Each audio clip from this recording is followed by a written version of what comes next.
तो मतलब आपकी जो पहली जॉब थी वो एक्चुअली इंटर्न थी, फिर इंटर्न से करेक्ट। आपको फुल टाइम जॉब मिला। करेक्ट। करेक्ट। बहुत लोग क्या है ना, यूपीएससी में इतने आगे बढ़ जाते हैं, एक इंटरव्यू देते हैं बहुत बार। मेरा हाँ तो इंटरव्यू नहीं क्लियर हुआ था, तीनों हाँ प्रीलिम्स मेरे बहुत अच्छे क्लियर हुए थे, और फिर मेंस मेरा एक भी अच्छा नहीं हुआ। बट बहुत लोग इतने आगे बढ़ जाते हैं ना कि फिर वो बिल्कुल जीरो पे नहीं आना चाहते, कि इस पूरे पहाड़ से उतर के फिर दूसरा पहाड़ पे आपको बिल्कुल नीचे आना है। हाँ तो आप बिगिनर वाला जॉब नहीं करना चाहते, बहुत लो सैलरी या बहुत लो डेजिग्नेशन। पर हाँ। मेरे ख्याल से ये एक बहुत बड़ा ऑब्स्टेकल है। जो भी यूपीएससी एस्पिरेंट है, उसको सबसे पहले तो एक्सेप्ट करना चाहिए कि हमने टाइम दिया, और उसको जो भी हुआ रिजल्ट, उसमें एक्सेप्टेंस जरूरी है। और फिर ये जो इंटर्न है, एक बहुत अच्छा गेटवे है यार, क्योंकि हमारे पास स्किल नहीं होता, और आपको एक अच्छी कंपनी में तुरंत जाना मे भी उतना आसान नहीं है। तो मेरे हिसाब से तो internship is a very good gateway for UPSC aspirants to go into the corporate world. तो ये अगर आपको क्लियर है सॉफ्टवेयर इंजीनियरिंग में ही जाना है, हाँ तो हाँ आपको, मैं मेरा बहुत लोग कहते हैं सी से स्टार्ट करें, पर मुझे लगता है कि अगर आपका सॉफ्टवेयर का बैकग्राउंड नहीं है, हाँ। पर आपको थोड़ी बहुत आती है, इस फील्ड में जाना है, तो पाइथन सबसे आसान लैंग्वेज होगी। पाइथन जो है वो इंग्लिश लैंग्वेज के बहुत करीब है, तो उसको सीखना आसान होता है, लिखना आसान होता है। तो मैं वही सजेस्ट करूंगा कि इसके कुछ ओपन सोर्स फ्री रिसोर्सेज भी हैं, जैसे कि w3schools.org। उस पे आपको बहुत बेसिक्स पता चल जाएंगे। तो आप वो एकदम बेसिक्स देखो, एक प्रोग्राम क्या होता है, कैसे रन करते हैं, एकदम सिंपल सिंपल चीजें। बट हाँ उससे भी थोड़ा और बेसिक आप यूडेमी में जाके कुछ कोर्सेज कर सकते हो, क्योंकि वहां पे कुछ प्रॉब्लम्स होते हैं, वो प्रॉब्लम्स आप सॉल्व करते हो तो आप और सीखते हो। ये बेसिक्स बनने के बाद मेरा सजेशन रहेगा, आप रिज्यूमे बना के इंटरव्यू प्रिपरेशन चालू कर दो। ये एक थ्रेड आप स्टार्ट कर दो, और हाँ। पैरेलली आप पाइथन में धीरे धीरे और इम्प्रूव कर सकते हो। हाय दोस्तों, स्वागत है आपका हमारा न्यू पॉडकास्ट में। तो आज हम लेकर आए एक सॉफ्टवेयर इंजीनियर को जिन्होंने अपना career after 3 years of gap in UPSC के बाद स्टार्ट किया। तो इस वीडियो में हम डिस्कस करेंगे सॉफ्टवेयर इंजीनियरिंग के प्रोफाइल के बारे में। ये अभी ओके क्रेडिट में काम कर रहे हैं एंड इससे पहले उन्होंने सैमसंग में काम किया है विद गुड सैलरी। तो दोस्तों काफी अच्छा डिस्कशन हुआ है इनके साथ एंड इनकी स्टोरी आपको काफी मोटिवेट एंड इंस्पायर करेगी। इसलिए इस वीडियो को आप एंड तक देखना। एंड ये वीडियो स्पेशली उन लोगों को काफी हेल्पफुल होने वाला है जो अभी सॉफ्टवेयर इंजीनियरिंग की फील्ड में जॉब ढूंढ रहे हैं and even front end developer जो बैक एंड इंजीनियर बनना चाहते हैं। दोस्तों इस वीडियो को please like comment and share कर देना। चलिए दोस्तों आगे बढ़ते हैं, डिस्कशन करते हैं। हाय अभिषेक, कैसे हो आप? हाय मयंक, मैं बहुत बढ़िया यार, आप बताओ कैसे हो। मैं भी अच्छा हूँ। अभिषेक, आप अपना इंट्रोडक्शन दीजिए। यार मैं झारखंड से हूँ। मैंने आईआईटी कानपुर से इलेक्ट्रिकल इंजीनियरिंग की है, अच्छा। और उसके बाद थोड़ी जॉब की मैंने, फिर मैं यूपीएससी की तैयारी की दिल्ली में 3.5 साल। उसके अच्छा। बाद मैं दोबारा यार कॉर्पोरेट वर्ल्ड में आया किस तरीके से, और आज सॉफ्टवेयर इंजीनियर हूँ एक स्टार्टअप में। अच्छा। अभिषेक, आपने बताया आपने यूपीएससी किया था 3.5 साल। आप अपनी यूपीएससी जर्नी के बारे में बता सकते हैं थोड़ा? हाँ जरूर यार, यूपीएससी की जर्नी शुरू तो हुई थी कॉलेज के बाद। 1 साल मैंने जॉब की, उसके बाद दिल्ली गया था।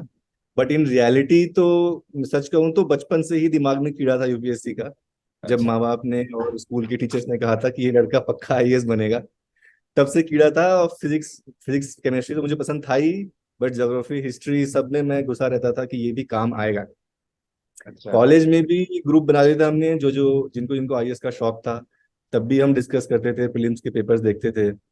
बीच में मैं दिल्ली भी आया था अपने थर्ड ईयर में, कुछ 1 महीने का कहीं तो कोर्स किया था, मुझे अभी याद भी नहीं। अच्छा। बिल्कुल वो फायदेमंद नहीं था। उसके बाद मैं जब बैंगलोर आया, बैंगलोर मुझे इसलिए आना पड़ा क्योंकि मेरी एज रिक्वायरमेंट नहीं थी। मैं 21 ईयर्स कंप्लीट नहीं हो रहा था, अच्छा। इसलिए मुझे मैंने जॉब ले ली।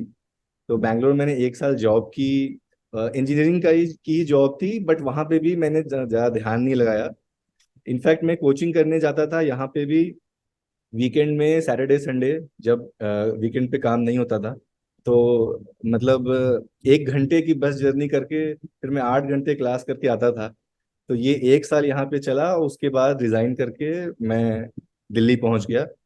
दिल्ली में फिर एक अलग स्ट्रगल रही, 3 अटेम्प्ट दिए मैंने, अच्छा। और 3 अटेम्प्ट के बाद फिर फाइनली हताश होके मैं वापस कोशिश की कॉर्पोरेट वर्ल्ड में आने की।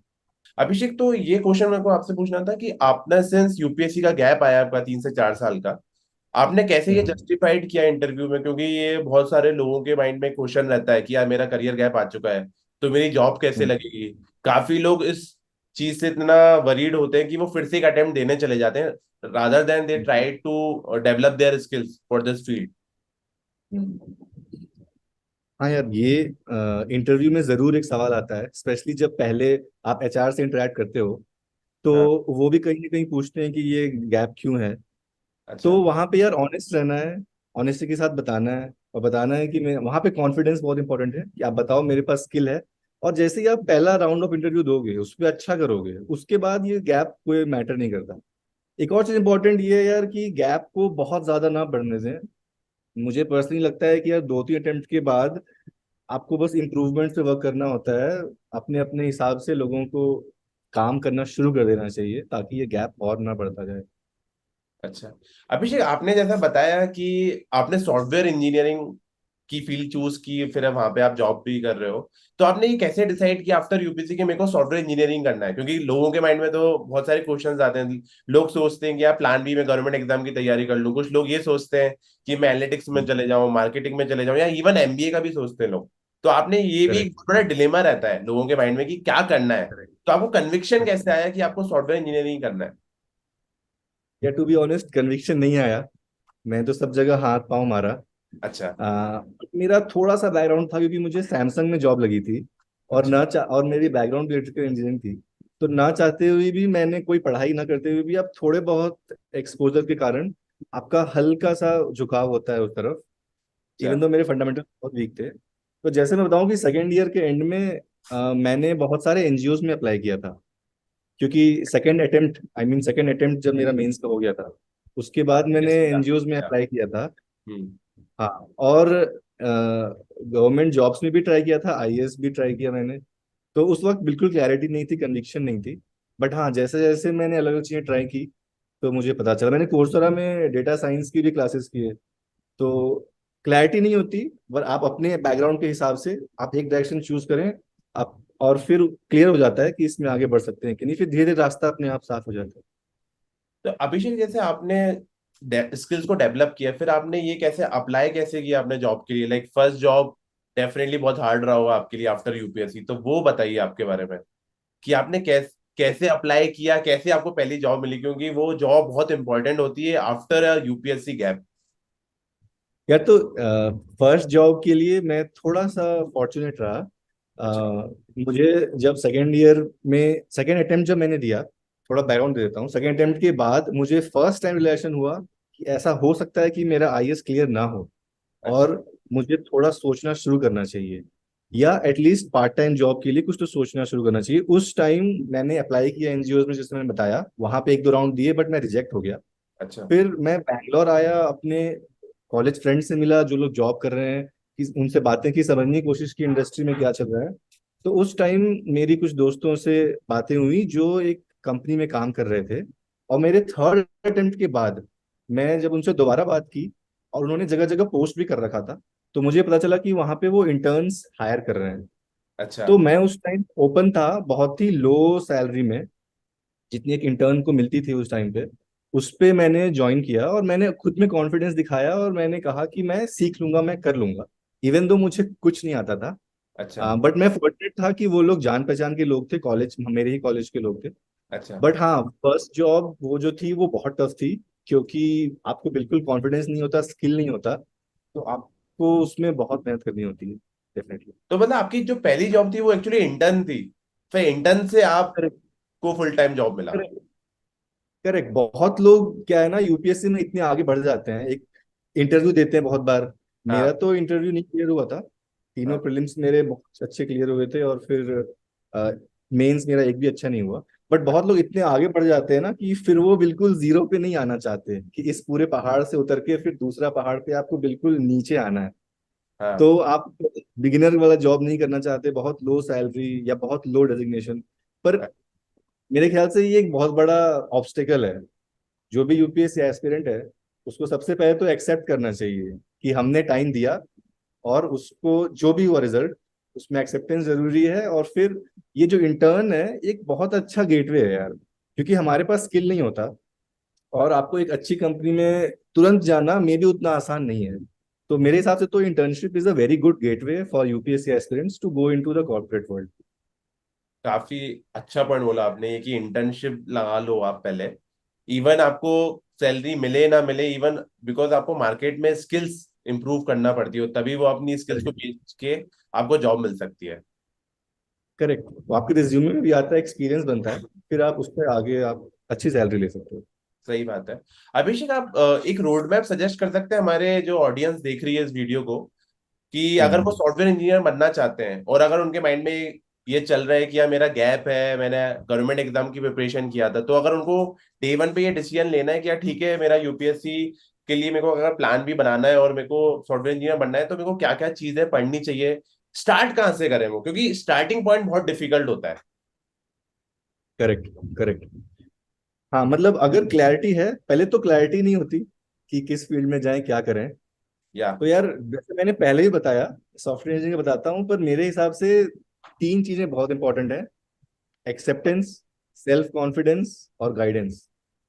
सबसे पहले आप एक्सेप्ट कर लो कि ठीक है, मुझे मैं हो सकता है आईएएस ना बनूं मोस्टली, हाँ। और आप पर फिर भी मैं कुछ बहुत अच्छा कर सकता हूँ। इसके लिए सेल्फ कॉन्फिडेंस चाहिए कि मैं एक नई चीज सीख के और मैं उस पर बहुत अच्छा कर सकता हूँ, बहुत आगे तक जा सकता हूँ। पर हम्म। हाँ, तीसरी चीज गाइडेंस भी बहुत इंपॉर्टेंट है, जिसके लिए जिसमें आई थिंक आपकी जो कंपनी है उसका भी अच्छा रोल है, काफी लोगों को आप लोग गाइड कर रहे हो। बट हाँ, किसी एक मेंटर को, कोई सीनियर या जो जो ये कर चुका है, यूपीएससी की दुनिया से जा अवेयरनेस, चुका है, बेसिकली अवेयरनेस ये होना कि। हाँ, जो गाइड कर सके, आपको कॉन्फिडेंस दे सके क्या फर्स्ट स्टेप्स हैं। हाँ। तो ये अगर आपको क्लियर है सॉफ्टवेयर इंजीनियरिंग में ही जाना है, हाँ। तो हाँ आपको, मैं मेरा बहुत लोग कहते हैं सी से स्टार्ट करें, पर मुझे लगता है कि अगर आपका सॉफ्टवेयर का बैकग्राउंड नहीं है, हाँ। पर आपको थोड़ी बहुत आती है, इस फील्ड में जाना है, तो पाइथन सबसे आसान लैंग्वेज होगी। पाइथन जो है वो इंग्लिश लैंग्वेज के बहुत करीब है, तो उसको सीखना आसान होता है, लिखना आसान होता है। तो मैं वही सजेस्ट करूंगा कि इसके कुछ ओपन सोर्स फ्री रिसोर्सेज भी हैं, जैसे कि w3schools.org। उस पे आपको बहुत बेसिक्स पता चल जाएंगे। तो आप वो एकदम बेसिक्स देखो, एक प्रोग्राम क्या होता है, कैसे रन करते हैं, एकदम सिंपल सिंपल चीजें। बट हाँ। उससे भी थोड़ा और बेसिक आप यूडेमी में जाके कुछ कोर्सेज कर सकते हो, क्योंकि वहां पे कुछ प्रॉब्लम्स होते हैं, वो प्रॉब्लम्स आप सॉल्व करते हो तो आप और सीखते हो। ये बेसिक्स बनने के बाद मेरा सजेशन रहेगा, आप रिज्यूमे बना के इंटरव्यू प्रिपरेशन चालू कर दो। ये एक थ्रेड आप स्टार्ट कर दो, और हाँ। पैरेलली आप पाइथन में धीरे धीरे और इम्प्रूव कर सकते हो। अभिषेक, जैसे आपने बताया कि रिज्यूमे में वो अपना ऐड करके अप्लाई करना स्टार्ट करते हैं, बट इन लोगों के माइंड में क्या फियर होता है, जो भी गवर्नमेंट एग्जाम के वजह से जिनका भी गैप आ जाता है, वो सोचते हैं कि हम्म। रिज्यूमे में लिखे क्या, क्योंकि 3 से 4 साल यूपीएससी क्या हुआ, क्या वो लिखे हैं, या फिर क्योंकि उन्होंने हम्म। कोई जॉब तो करी नहीं है, लेट से उनका इंटर्नशिप भी अभी नहीं लगा, वो इंटर्नशिप के लिए भी अप्लाई कर रहे हैं, तो वो गैप में कैसे प्रोजेक्ट को ऐड करें, वो आप बताइए आपने कैसे किया था वो। यार मैंने जब स्टार्टिंग में अप्लाई किया था, तो हाँ। अ, यार थोड़ा तो एग्जैजरेट करना पड़ता है। ऑफ कोर्स आप ऑनेस्टली अपना गैप तो बताओगे ही। उसमें हाँ। रिज्यूमे में आप पहले ये तो नहीं लिखें यूपीएससी 2016 to 20, ऐसा नहीं लिखना होता है, वो रेलेवेंट नहीं है उनके लिए। तो आप अच्छा। वो गैप दिखाओ, कॉलेज क्लियर किया आपने, हाँ। कुछ इंटर्नशिप की कॉलेज में, तो उसको भी हाईलाइट कर दो। उसके बाद गैप के बाद आप उसमें जो भी आपने प्रोजेक्ट किए हैं वो हम्म। आप डाल दो। हाँ। और आप फ्रीलांस प्रोजेक्ट के लिए अप्लाई कर सकते हो, freelance.com या ऐसे बहुत सारे वेबसाइट्स हैं, वहां पे आप अप्लाई कर सकते हो। हाँ। और आपका, आपने जो भी प्रोजेक्ट किया है उसको आप हाँ। लिख सकते हो कि मैंने ये प्रोजेक्ट किया है, ये बनाया है। जैसे मैंने पर्सनली एक वेबसाइट बनाई थी, जिसमें अच्छा। कि आप ट्रैवल की ब्लॉग्स डाल सकते हो। तो इवन दो वो final product, I am not sure मुझे बोलना चाहिए कि नहीं, फाइनल प्रोडक्ट जो था वो सिर्फ मेरा नहीं था, उसमें मेरा स्मॉल कंट्रीब्यूशन था, पर वो मैंने ऐड कर दिया था कि मैंने इस वेबसाइट के लिए ये बनाया है। तो मेरे पास स्किल्स थे, कॉन्फिडेंस था। तो ऑनेस्ट रहते हुए भी हमें ये छोटे छोटे प्रोजेक्ट्स उसमें ऐड करना चाहिए। आपके पॉइंट को मैं एक्सटेंड करके पॉइंट हाईलाइट करना चाहता हूँ यहाँ पे, जो आपने बोला कि लोग क्या करते हैं कि जो उनका जैसे उन्होंने यूपीएससी किया है तो लोग उसको हाईलाइट करते हैं। रेज्यूमे में हम्म। ये आपके कंट्रोल में रहता है कैंडिडेट के कि उनको हाईलाइट क्या करना है। अगर उनका गैप भी है तो वो उसको सेकेंडरी रख के प्राइमरी ये बता सकते हैं कि उन्होंने ये प्रोजेक्ट किया है, उन्होंने जावा से, लेट से पाइथन से ये कोड डेवलप करके ये वेबसाइट बनाया है या फिर कुछ सॉफ्टवेयर बनाया है। उसको वो सेल करें, करेक्ट। सेकेंडरी वो यूपीएससी को सेल करें जॉब में, तो वो इजी रहता है डिफेंड करना। टू बी वेरी ऑनेस्ट, इस वर्ल्ड में उसकी वैल्यू बहुत कम है, नहीं है। हाँ। तो वो रेलेवेंट बिल्कुल नहीं है। हमारे दिमाग में बहुत वैल्यू होती है, हमने इतनी स्ट्रगल की होती है, बट टू बी या ऑनेस्ट इस कॉर्पोरेट वर्ल्ड में उसकी वैल्यू नहीं है, तो उसको आप ना ही ये एम्फेसाइज रिलेवेंट करें तो। फील्ड नहीं है शायद, इसलिए क्योंकि वो रिलेवेंट नहीं है। एचआर वो करेक्ट। कैसे, एचआर उसको रिलेट ही नहीं कर सकता। आपने यूपीएससी किया है, आपने पॉलिटी पढ़ा है, आपने साइंस पढ़ा है, आपने हिस्ट्री पढ़ा है, और यहाँ पे वो आपसे उसको कोडिंग करवाना है, तो correct. Definitely it is not a selling point for a candidate in the हाँ, इंटरव्यू। डेफिनेटली। तो अभिषेक, आप ये बता सकते हैं एक फ्रेशर को सॉफ्टवेयर इंजीनियरिंग में कितना पैसा मिल सकता है, और अगर एक एक्सपीरियंस बंदा है तो वो कितना एक्सपेक्ट कर सकता है आज की डेट में इंडियन मार्केट में? ये आज के डेट में इंडियन मार्केट में यार, सॉफ्टवेयर इंजीनियरिंग के बहुत ही अच्छे सैलरीज हैं, हाँ। और लास्ट 2 साल में बहुत बड़े हैं। एक फ्रेशर के लिए आप अगर मेहनत करोगे तो आपको 15 लाख से 25 लाख तो मिल ही जाते हैं। मेरी जर्नी थी इंटर्न वाली, तो आई स्टार्टेड विद 25,000। पर हाँ, उसके बाद जंप होता है। आपने अगर फुल टाइम भी ज्वाइन किया है तो आप 3-4 साल के अंदर आप जंप्स लेके स्किल डेवलप करके आप आसानी से 50 to 80 लैक्स पहुंच सकते हो। मेरे बहुत सारे कलीग्स हैं इस इंडस्ट्री में, इस रेंज में काफी लोग कमा रहे हैं। तो अगर आप स्किल डेवलप करोगे, मेहनत करोगे, तो it's a very good sector basically. Abhishek, software engineer में भी एक फील्ड चलता है, फ्रंट एंड इंजीनियर्स भी हो सकता है, एक बैक एंड इंजीनियर भी हो सकता है। तो दोनों की हम्म। सेम डिमांड है मार्केट में, या फिर बैक एंड की ज्यादा डिमांड रहती है, फ्रंट एंड की कम रहती है, ऐसा कुछ होता है वो मार्केट में? इस पे आपका क्या व्यू? यार यार ट्रेडिशनली बैकएंड इंजीनियर्स की डिमांड ज्यादा होती है, वो जल्दी प्रमोट बनते हैं, सीनियर बनते हैं। अच्छा। बट पिछले 5 साल में ये बहुत बदला है, फ्रंट एंड की बहुत डिमांड आ रही है। अच्छा। और दोनों में बहुत अपॉर्चुनिटीज हैं यार। एंड्रॉयड डेवलपर्स बहुत बार सीनियर बैकएंड डेवलपर से ज्यादा कमाते हैं। तो अच्छा। दोनों में इक्वली डिमांड है, काफी डिमांड है। तो बेसिकली आप कुछ भी चूज कर सकते हो इन टर्म्स ऑफ ग्रोथ, दोनों में इक्वल है ग्रोथ। Correct, correct. आपको ज्यादा मैथ्स सिस्टम्स, आप थोड़े इंट्रोवर्ट हो, आपको अगर थोड़ा डिजाइन थोड़ा मजा आता है, आप थोड़ा एक्सट्रोवर्ट हो, तो मे बी आप फ्रंट एंड चूज कर सकते अच्छा, समझ गया। Got it. अभिषेक, सिंस आप सीनियर सॉफ्टवेयर इंजीनियर्स हो, आप काफी राउंड भी लेते होगे, इंटरव्यू लेते होगे कैंडिडेट्स के, तो आप किस बेसिस पे किसी कैंडिडेट को अप्रूव करते हो या रिजेक्ट करते हो? कुछ टिप्स आप देना चाहे हमारे कैंडिडेट्स को? हैं। यार हमारी कंपनी में तो एक कॉमन 3 स्टेप प्रोसेस है, जो कि हाँ। काफी कंपनीज में ऐसा ही होता है। हाँ, कि चलिए, तीन पहला से पांच step है राउंड होते हैं जहाँ, हर कंपनीज में। हाँ हाँ हाँ, पर मेनली 3 डायमेंशंस जो हम टेस्ट करते हैं। हाँ। पहला डायमेंशन कि आपकी कोर फंडामेंटल्स कैसे हैं, लैंग्वेज हाँ। फंडामेंटल्स, डेटाबेस फंडामेंटल्स, डेटा हाँ। Structures and algorithms. या उसमें काफी सारी कंपनीज लीड कोड पे डिपेंडेंट हैं। तो लीड कोड पे आप प्रैक्टिस करोगे और प्रिपेयर करोगे तो आपका डेटा साइंस एल्गो स्ट्रांग हो जाएगा। जो सेकंड लेवल हम टेस्ट करते हैं वो होता है कि हाँ। Given a problem statement, a task. हाँ। जैसे आपको वेदर ऐप डिजाइन करनी है छोटी सी, हम्म। तो आप उसको ओवरऑल कैसे प्रॉब्लम को समझते हो, कैसे ब्रेक डाउन करते हो, और कैसे हम्म। सॉल्यूशन तक पहुंचते हो। तीसरा जो एक हाई लेवल होता है, जो एक सीनियर बंदा जनरली लेता है, वो देखता है कि आपकी कम्युनिकेशन स्किल्स कैसी हैं, आप क्या क्वेश्चन पूछ रहे हो, आपका बिहेवियर कैसा है, क्या आप टीम प्लेयर हो, कोलैबोरेट करोगे, तो और आप कितने कल्चर फिट हो उस कंपनी के ओवरऑल कल्चर में। करेक्ट। तो वो भी काफी वेटेज रखता है, जो कि काफी लोग समझते नहीं है, इग्नोर करते हैं जिस चीज को। हाँ, ये काफी अच्छा पॉइंट बताया आपने, कि even as a software engineers communication skills matter करती हैं, क्योंकि काफी लोग ये बोलते हैं कि आप सॉफ्टवेयर इंजीनियर हो तो आपकी कम्युनिकेशन स्किल्स मैटर नहीं करती हैं। हाँ, क्योंकि इसेंशियली आपको तो टीम के साथ ही काम करना है, तो it's very important. Correct, correct. Abhishek, आजकल एक ये एआई का जमाना है, तो सब लोग ये डिस्कशन चलता रहता है कि यार चैट जीपीटी आ गया है, सबकी जॉब जाने वाली है। तो सॉफ्टवेयर इंजीनियर्स में इसका क्या पर्सपेक्टिव है चैट जीपीटी को लेके? क्या लोगों को डरना चाहिए, सॉफ्टवेयर इंजीनियर्स को डरना चाहिए मार्केट में कि चैट जीपीटी आ गया है? Do they need to upgrade बिल्कुल। देमसेल्व्स? क्या हाँ, होने दे वाला है? Definitely need to upgrade themselves, but डरने की कोई बात नहीं है। हाँ। मतलब सॉफ्टवेयर इंजीनियरिंग ये है कि आप ऐसा सॉल्यूशन बनाते हो जो करोड़ों लोग यूज कर सकते हैं। हम्म। इसीलिए सॉफ्टवेयर इंजीनियर आपकी सैलरी इतनी अच्छी है। हाँ। एआई आने से ये होता है कि अब आपका इम्पैक्ट और ज्यादा है, जो आपका लेवरेज है, हाँ। जो ये टूल इतना पावरफुल है, तो आप जो डाल करते हो वो उतना ज्यादा मल्टीप्लाई होता है। तो हाँ। कोई डरने की बात नहीं है। हाँ, अपग्रेड करना होगा। हाँ। और डेफिनेटली काफी ज्यादा और वैल्यूबल हो जाएगा software engineering as a skill. Correct correct. सही बात है।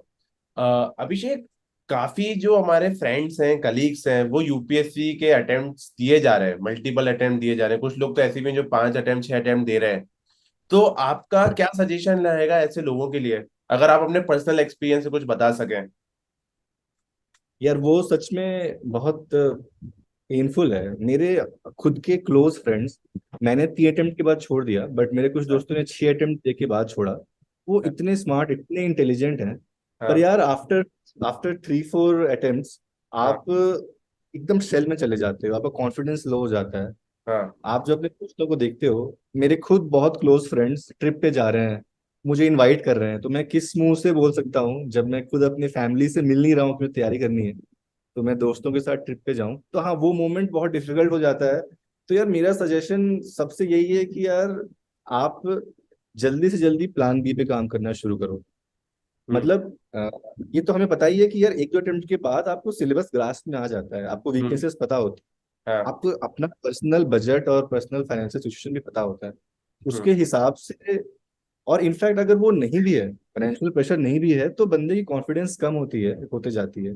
हाँ। तो मैं ये सजेस्ट करूंगा कि सेकंड अटेम्प्ट से या थर्ड अटेम्प्ट से आपको लोगों से मिलना, इंडस्ट्री में क्या चल रहा है, कौन सी स्किल आप डेवलप कर सकते हो, उस पे कोर्सेज, मेंटर ढूंढना, प्लानिंग, तो वो बहुत इंपॉर्टेंट है मेरे हिसाब से।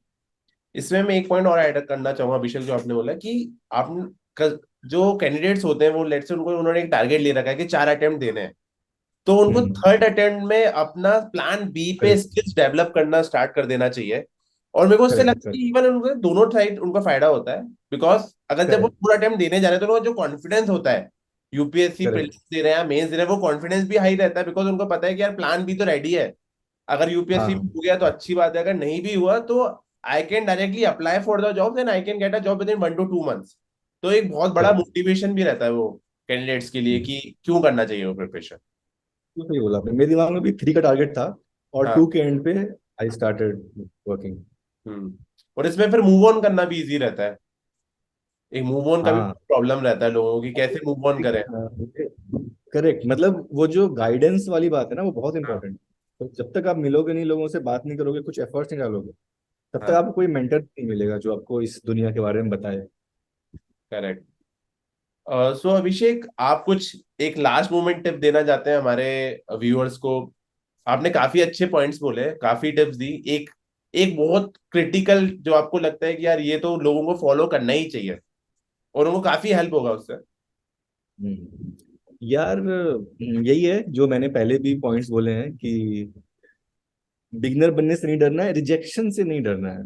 मतलब यूपीएससी तो हमें सिखाता ही है कि हाँ आप एक्सेप्ट करो कि आप रिजेक्ट हो गए हो, और ये हाँ सेम चीज जब आप कॉर्पोरेट वर्ल्ड में जा रहे हो, हाँ तो आप ये मत वेट करो कि मैं परफेक्ट तैयारी करके फिर इंटरव्यू दूंगा। हाँ आप बेसिक पढ़ा, एक आध प्रोजेक्ट किए, आप इंटरव्यू देना स्टार्ट करो। हाँ क्या हो, रिजेक्ट हो जाओगे, पर उससे आप इतना सीखोगे। मैंने खुद जितना मैं 1 महीने की तैयारी में नहीं सीखता था, उससे ज्यादा मैं 2 इंटरव्यू में सीख जाता था। क्योंकि जब वो सवाल पूछते हैं तो आपको बिल्कुल वीकनेसेस क्लियर हो जाती हैं, और आप फिर बहुत एंथुजियाज्म से अच्छे से तैयारी कर सकते हो। तो रिजेक्शन से मत डरो, प्लान बी बनाओ, और 3 महीने जो भी अपना टारगेट लो, 3 महीने 6 महीने, बहुत लंबा टारगेट मत लो, रिज्यूमे बनाओ और इंटरव्यू देना स्टार्ट करो। तो यही है मेरी टिप। काफी अच्छी टिप्स दी है Abhishek. Thank you Abhishek for your valuable time. काफी अच्छा लगा आपसे बात करके और डेफिनेटली मुझे कॉन्फिडेंस है कि लोगों को भी बहुत मोटिवेशन मिलेगा कि after UPSC, after government exam के गैप के बाद भी आप सॉफ्टवेयर इंजीनियर बन सकते हो, काफी अच्छा पैसा कमा सकते हैं। डेफिनेटली मयंक, और thank you so much for having me. और आई होप लोग मोटिवेटेड रहें, और हाँ, आपका गाइडेंस लेते रहें, और आप भी काफी अच्छा काम कर रहे हो क्रैकिंग प्रोडक्ट की टीम, जो मोटिवेट कर रहे हो, गाइड कर रहे हो यूपीएससी एस्पिरेंट्स। थैंक यू अभिषेक। तो दोस्तों, मैं भी आपसे बस यही बोलना चाहूंगा कि जो भी लोग गवर्नमेंट एग्जाम की तैयारी कर रहे हैं उनको घबराना नहीं है, बस वो अपना प्लान भी रेडी रखे। और प्लान भी कुछ भी हो सकता है, वो डेटा एनालिटिक्स हो सकता है, वो सॉफ्टवेयर इंजीनियरिंग हो सकती है, वो कोई भी फील्ड हो सकती है। बस मेन पॉइंट ये है कि आपको प्लान भी रेडी रखना है।